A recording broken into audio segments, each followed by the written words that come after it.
Well, hi guys, pathfinders. This is a map. No, it's not a map, it's a flag of the Netherlands. And this afternoon, I'm going to talk to you a little bit. Well, hello, pathfinders. Welcome to my office. And I am going to tell you a little bit about my home country, the Netherlands, or also called Holland. It has two different names, same thing. The Netherlands officially means Nederland, which means countries underneath the sea. And I'm doing this, I've been asked to do this because you guys are doing a cultural diversity honor, and I wish I could be there with you in person, but because of this whole situation right now that we're in, I can't. So this is the next best thing that we can do. As you can see in the background, there's some flowers. Flowers are very important in Holland. Anyway, let me tell you a little bit about the Netherlands itself. The Netherlands is in Europe. It's a very small country on the west coast of Europe. The southern border is with Belgium, the eastern border is with Germany, the northern border is part of the North Sea, and then you have Denmark, and in the west you have the North Sea. If you cross the North Sea, or the Channel as they call it, you end up in England. Because Holland is so small, and I'm not kidding, it is about this big, at least on a map. When I went to school, had to speak many languages because if you get in your car on the west coast where I live, in Haarlem, which is about 20 minutes west of Amsterdam. Amsterdam, by the way, is the capital of the Netherlands. If you go from Haarlem and you drive, well, let's say 2.5 hours, then you're in the east of Holland, and then you cross the border, and then you're in Germany. So you have to speak German. In the south, Belgium is again only about 2 hours away from my home in Haarlem. In Belgium, they speak Flemish, which is a mixture of Dutch and French, and they speak French. So we also learned French in school. Most Dutch people, if you go to the Netherlands and you want to do some groceries, or you want to rent a bike, or you want to get on the train, almost everybody speaks English. And that's because we watch a lot of TV in English. The movies are in English, and songs are in English. So little by little we learn English, and of course we have been taught English at school. Big cities in the Netherlands. Amsterdam is the capital. Then you have a city called The Hague. It's about 45 minutes southwest of Amsterdam. And The Hague, that's where Parliament is. That's also, you sometimes hear it on the radio, because they do a lot of international war courts in The Hague. So let's say they find still somebody who was part of the Second World War, although most of those people have died by now, or another war crime issue, it's determined often in The Hague. So that's very international. Beautiful city, by the way. Then you have, if you go south from there, you have a city by the sea. It's a harbor, and that's called Rotterdam. Rotterdam, R-O-T-T-E-R, Rotterdam. That's where my mom grew up. It's one of the, well, actually it is the largest harbor in Europe. So this teeny tiny little country has actually quite a bit of influence all through Europe and actually all through the world. If you go around your house and you look at some of your light bulbs, you will see that they have a name called Philips. Philips is a brand name. It's a big factory in the southern part of the Netherlands. I don't know if you've ever had those mints. They come in a roll. They're kind of blue and white. They're round. They're called Mentos, M-E-N-T-O-S. They were originally made in Holland, and I think they have now become so popular here in the United States that there's probably a factory around here. What do you need to know about the Dutch? They're proud. very proud people. They're very independent. They're also pretty tolerant. When I first came in the United States, one of the things that I noticed is that, how shall I say this? In Holland, we are a little bit more straightforward. Some people have called me very blunt and direct. In Holland, we just tell you how it is. I found here in the United States, and now I'm used to it. But when I first got here, it was very confusing because I couldn't figure out what people were telling me. Do they like it or do they not like it? They're just saying it so carefully and in so many different ways that I couldn't quite figure it out. In Holland, you will just say, that's great, or no, don't like it very much. Pretty straightforward. The Dutch are also pretty laid back. They love good food. They love cheese. They love bread. They love flowers. Do we walk around on wooden shoes all day long? No, I don't think so. I do have a pair, but that's more because my American friends here expect me to have a pair. If I live in Holland, would I have a pair of wooden shoes? No, it's the farmers who have them. It's very easy when you live on a farm and you want to go from the inside to the outside to just slip in those shoes because there is no laces, there is no zippers, there is no Velcro. You can just slip in them and walk outside. They're very light, actually. They're not very heavy. Holland is very densely populated. And right now, with the coronavirus, it's a bit of a problem because we are so on top of each other. This little tiny country, which is 16,100 square miles, which is significantly smaller than San Francisco. I mean, not San Francisco, than California. It's smaller than San Bernardino County. It's smaller than Rhode Island. We are small, and there is 17.4 million people living in that space. So people their houses are small. A place like Costco, where we here in the United States all like to go, we don't have a Costco. And the reason why we don't have a Costco is because we don't have space to store it. Our refrigerators are small. They're probably half the size of your refrigerator. So our milk comes in small packets, not in the half gallon, let alone the gallon. We go to the store almost on a daily basis because we don't have the cupboard space or the refrigerator space to store stuff. We also don't have a garage. Most people don't have a garage, let alone that they have a garage with a second refrigerator, let alone a freezer. We just don't have that stuff. If I am home and I buy, let's say, laundry detergent, the container is about this big, this tall. None of this huge packages. We just don't have them. We don't have space.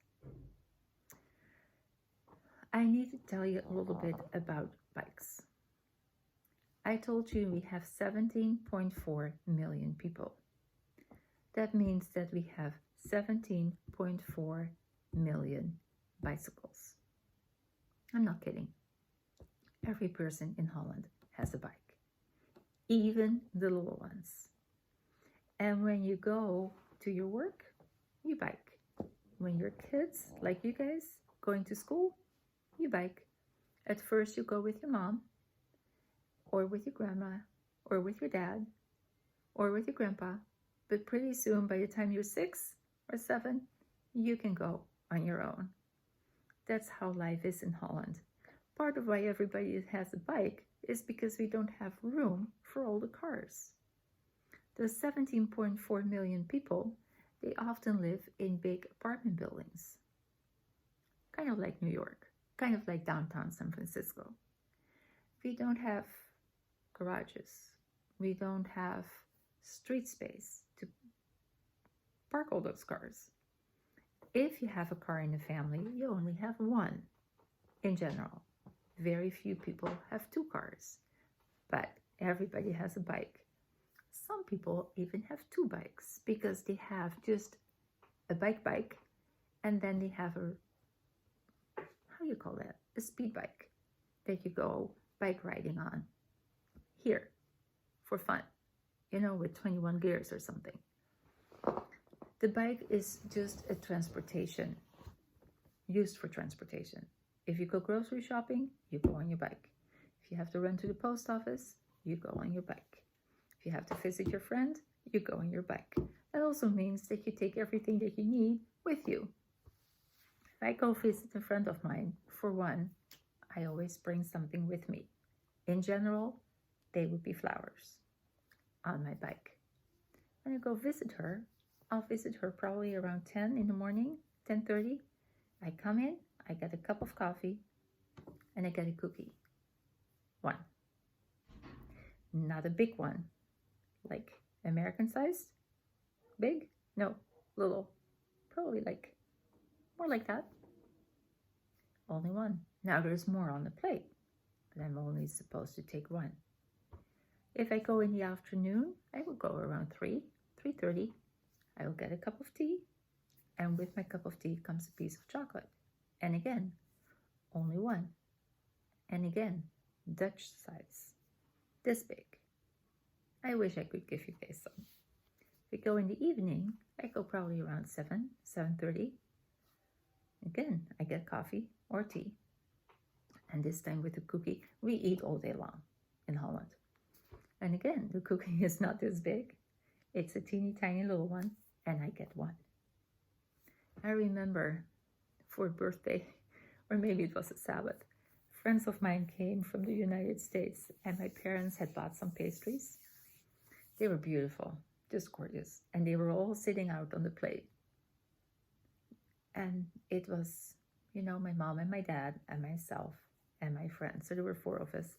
There were probably 5 or 6 pastries. My friend took 3 because they were all different.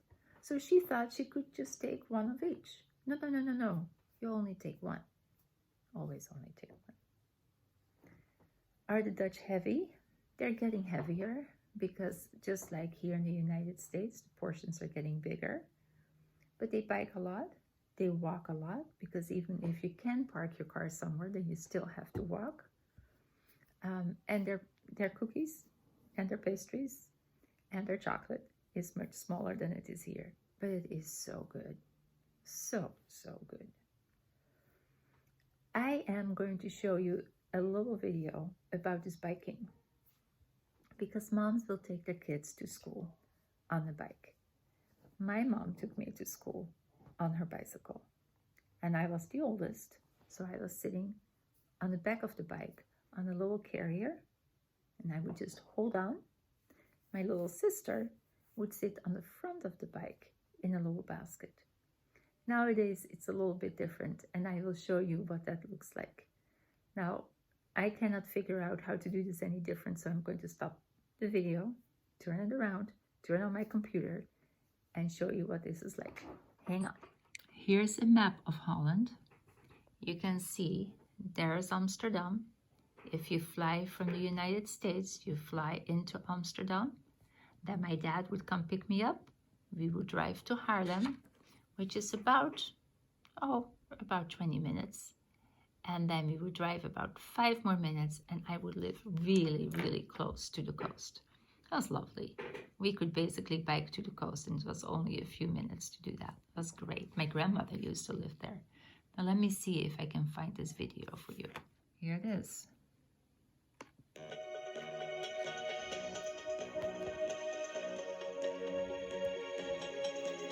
We are here in the north part of Amsterdam, and it used to be really industrial with heavy traffic, but nowadays it's quite popular for families to settle down because it has more space.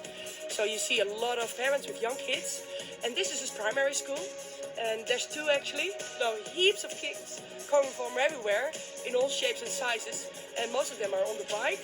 Of course, I'm the bicycle mayor, I'm very fond of cycling, but Maybe we should check with parents if they have a different opinion about cycling and try to find out their reason for coming by bike. Now, how many did you drop off? 3. 3, yeah? Yeah, 3. So, you do that on the bike? Yes. Yeah, instead of The car, instead of walking. Yeah. So why? Because I think kids are going to have to bike to school when they're older. Yeah. And they have to know how the traffic works. The north side is a little bit quieter than the inner city, but still I bike with them in this inner city so they can really get accustomed to the trams. You start guiding them once they're 5 or 6 because you really want them to be able to cycle independently to school. And it's very healthy, Yeah. right? Not taking them by car, but letting them on the bike and move a lot. So Yeah. I think it's a very good thing that we can actually do that here in Amsterdam. Well, I love cycling because it's faster and it's outside, and you enjoy the environment. You get a good mood because of it. Because in Holland, where all kids learn cycling when they're very young, so we try to take them to school cycling themselves as well. Yeah. We live maybe 5 or 10 minutes cycling from here, but and once they're on the cycle path, it's okay. If all these parents would have come by car, that would have been really dangerous, to be honest, because they tend to arrive in 10 minutes prior to starting. The funny thing is that parents say they do it because of safety reasons, but they end up causing, dangerous situations. We know from research that if you guided your kids on a bike during his childhood, that they're likely to continue with active transport once they're an adult. Wow, did you see that? Did you see all those kids on their bikes? Did you see those little ones on their bike? That's how it is. And that's not just how it is when it is nice weather. That's also how it is when it rains. You go on your bicycle in the rain, in the wind, in the hail, in the thunder. If the weather is nice, you go, that's just what you do. You go, you don't change into a special bike outfit. You just go in your normal clothes and you just climb on your bicycle and there you go. That's also how you arrive at work. So you will see that many people in the Netherlands, they have much simpler hairdos because you just come on your bike. There's nothing you can do. That's how you end up at work. Anyway, that's a little bit about Holland. I would like to tell you a little bit about our queen and king. We have a king, and this is the first time in a long time that we have a king. We used to have a queen, but now we have a king. His name is Willem-Alexander, and he has a wife from Argentina, and her name is Maxima. The Dutch are very proud of their queen and their king, or their king and their queen. Very normal people. The kids go to school. Maxima, who is the queen, she is a homeroom mom, so she goes to school also. Of course, there's security people that are out there that watch the kids, that watch the queen, all that comes with it. But in general, they're very down to earth. We really like them. Our royalty is very special. You don't hear about them very often, as much as you hear about the British. You don't hear much about the Dutch. You also don't hear much about the Queen and the King from Norway and Sweden and Belgium. None of that is out there as much as the British are. But I'm going to show you a picture of our Queen and King and their family. Hang on. Here they are. So this is King Willem-Alexander and the Queen Maxima. They don't look very kingly and queenly, do they? Here they are on a ship. Pretty cool, huh? And then I have a picture of their whole family, if I can find it, right here. They have 3 girls. So then the oldest girl, which is her, Amelia, when she gets older, then she will take over from the king and she will become our new queen. And then we have a queen again. Now sometimes they are dressed much more official. Let me see, like here. Of course, you also wear crazy hats. This is a pretty important dinner, I think, somewhere. Anyway, yeah, Don't mess with our king and queen. We like them. Steve likes to make fun of me, but I think they're very important and special to us. Now this is my little Dutch shelf. So I have a windmill. I have a couple of Dutch houses in Delft blue. This is a candle holder, goes right in there. And here are my parents with their friends in, that's how the people used to walk around in Holland. They don't do it anymore. Just if you go to the tourist place, but it's fun. You can do it that way. And here is a picture of my mom and dad. Like that. Yeah, that was special. Anyway, here's a gal picking tulips. It's tulip time in Holland, and right now in April, especially the end of April, the tulips are just everywhere, and they are totally beautiful. And I am just really sad that because of this coronavirus, I cannot go to Holland. I was scheduled to leave on the 14th of April, and I'm not going. It makes me sad. Anyway, guys, I'm going to take you to the kitchen, and we are going to bake some poffertjes. Okay, so Steve is videotaping while I am going to make up the batter. You start with this little package that you can actually get online. That's where I got it. And the good news is the directions are in English, which is really helpful if you don't read Dutch. So what we do is we open up the package. It's really super simple. And we put that in the bowl that I have ready right here. Here goes the mix. Put it all in. I keep this so I can read the directions. It asks for 3 1/3 cup of milk. Lots of milk. Here we go. We need to, well, we need to stir that in.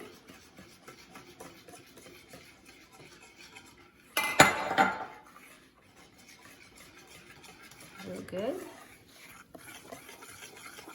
Guess I need to clean up my mess. Yikes. Here we go. And then it is asking for 3 eggs. Now I like to do the egg one at a time, because if there's a bad one in there, then your whole batter is ruined. So I take the bowl that I just used, crack 1 egg, screw one, put it in,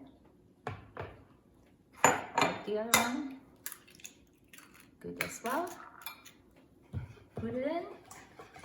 So it's really simple.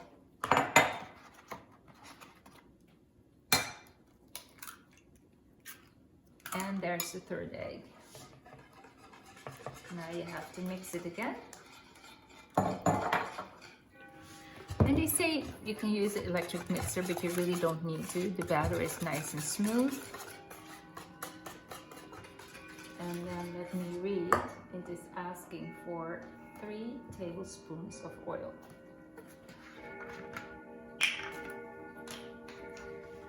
Here goes 1, 2, and the 3rd one. Perfect. We mix that up.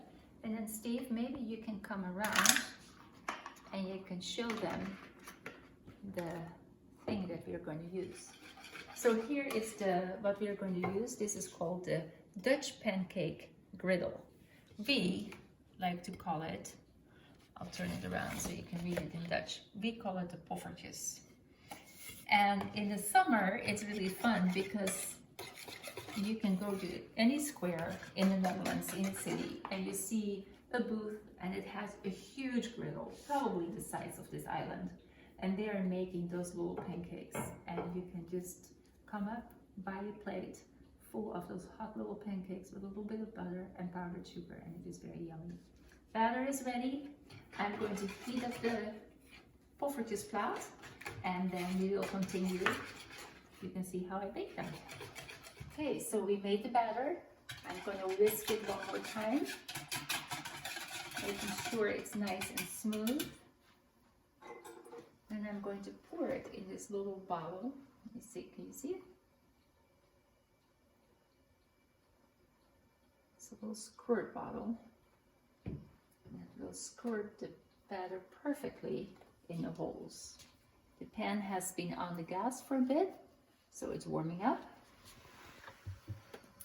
Now we use some butter. Put it in the holes till it starts sizzling. Here it comes.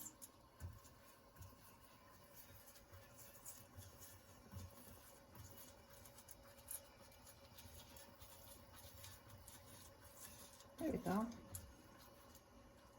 It's probably just about warm enough. You don't want it too hot because then your butter burns and that doesn't taste good.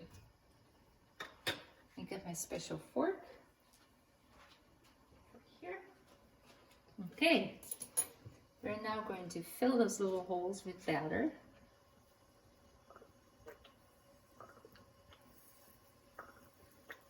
Just about to the top, not quite. You don't want it to flow over like there. That's not good.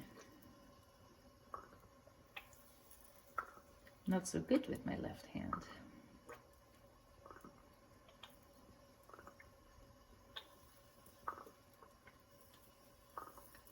Okay, now all we have to do is wait for them to dry up a little bit, and then with the fork, we're just going to flip them.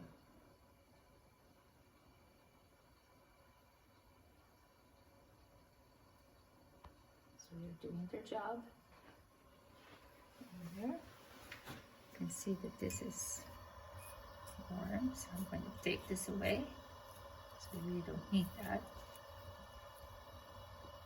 Oops, I don't want that to do that. There we go.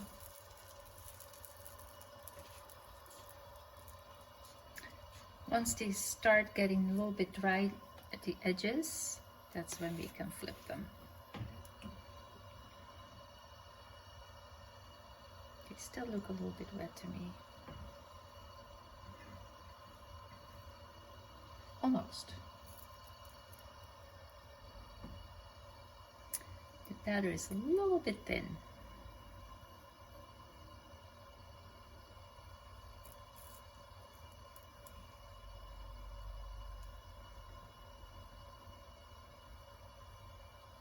Boy, it's the first batch, so it's taking a little bit longer.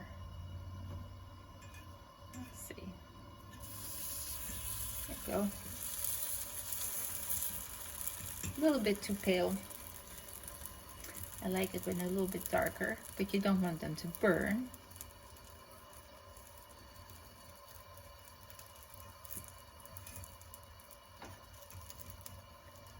Almost.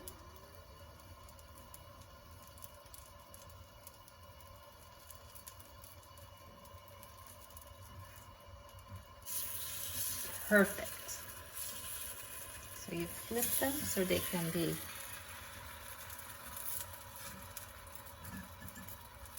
and brown on the other side. Oh, they look good.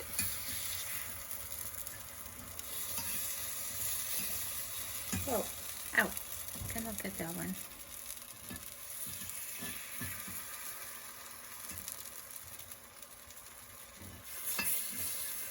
Nice.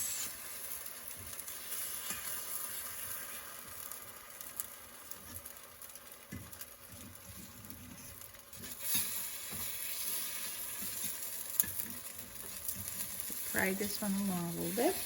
There we go. They say you can do this with a toothpick, but I have no idea how. The fork works. Now this one is stubborn. There it goes. Okay, got my plate. Where did I put it?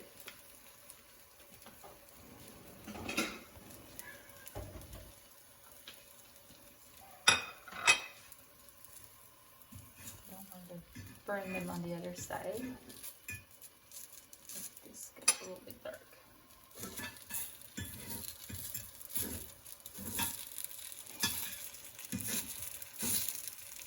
we go.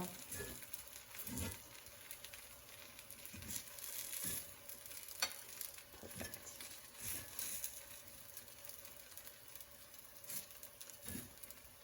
Nice. Tiny little pancakes. They're a little bit lighter than a pancake. A little bit airier, I think. That one we're going to leave. We'll have to scrape that one out.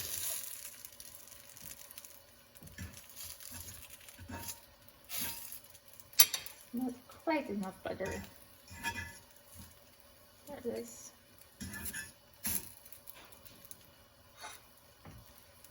Okay, what we do, we put a little bit of butter on there, right in the middle of the stack. Take the powdered sugar, a little bit of powdered sugar on there, and they're going to be hot. Try and see what it's like.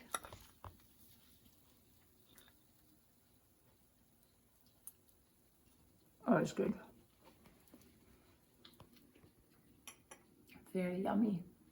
Sorry guys that you guys cannot taste it right now, but I have another package in my pantry, so when we can meet together again, we're going to do it. Talk to you later. Bye bye.